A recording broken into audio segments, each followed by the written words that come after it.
All right, active weather coverage here on the Weather Network, and it's been a busy week here and across the country with some showers and thunderstorms near Kitchener. This was the scene yesterday evening as those storms blew through. Intense lightning, heavy rain, and some pretty loud thunder at times. And meanwhile, just some majestic clouds. And take a look here near Linden, Alberta. Wow. So there were tornado watches. There were tornado warnings yesterday in southern Grey County and locally heavy rains in southern Ontario. And there were tornado watches. So not a warning, but a watch north of Calgary. And reports of flooding rain in Drumheller and northeast of Calgary. There was also reports of tennis ball-sized hail. So multiple lines of thunderstorm, including a cold front that goes all the way up to the west and northern shores of Hudson Bay, bringing storms.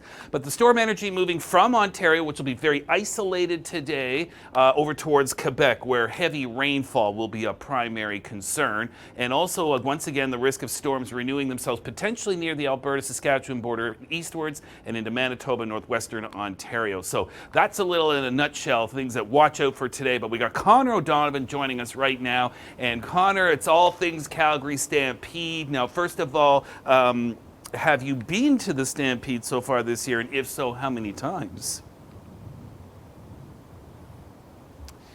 You know what? I think the Stampede itself is going for a record number of attendance numbers for this year, and I think I might go in for a record myself in terms of visits. I've been here, I think, 4 times already out of the 6 days. You know, we were here earlier this week talking with some people from the veterinary team about some research they're doing to keep the animals cool on those extra hot days. Actually, I don't know if you can see the Saddle Dome behind me here, but I took in the first ever pro basketball game at the Stampede when the Calgary Surge hosted Montreal here last night. Big win from them. So yeah, I've spent quite a bit of time here in a hot day. You know, today is not so nice, but I think I might check the grounds out as well today, just to kind of keep the ball rolling.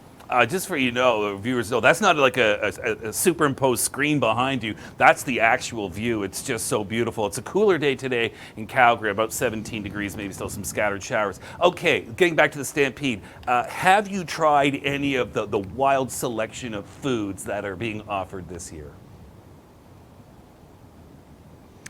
You know, that's always one of the big topics of conversation every year. Somehow those folks down in the fairgrounds always come up with some new and wild and creative food creations, not solutions, creations every year.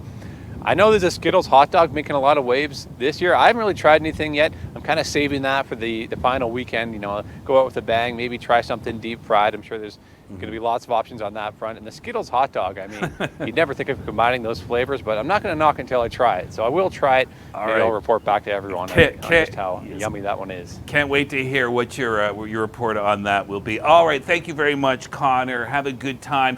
By the way, this weekend will be closing weekend, and for the Stampede, Friday looks good, Saturday looks good, Sunday maybe a chance of some showers there, and then cooler for next week. We've got this front moving southwards across British Columbia and Alberta, so that's helping to cool you down. We've had some showers. We've had some beneficial rain in British Columbia, in the coastal areas, and some in the interior, but that's going to be tapering off through today. Risk of storms move across southern Saskatchewan overnight tonight in southern Manitoba. Potentially some beefy storms. It's going to be a humid day today, much cooler tomorrow, and unfortunately, we're still watching the fire zones up in northern Saskatchewan, northern Manitoba. Lightning has been obviously a primary concern. Across Ontario, it's beautiful in the northeast. In the south, you know, we did get some scattered thunderstorms yesterday, today, even tornado warnings down in southern Grey County.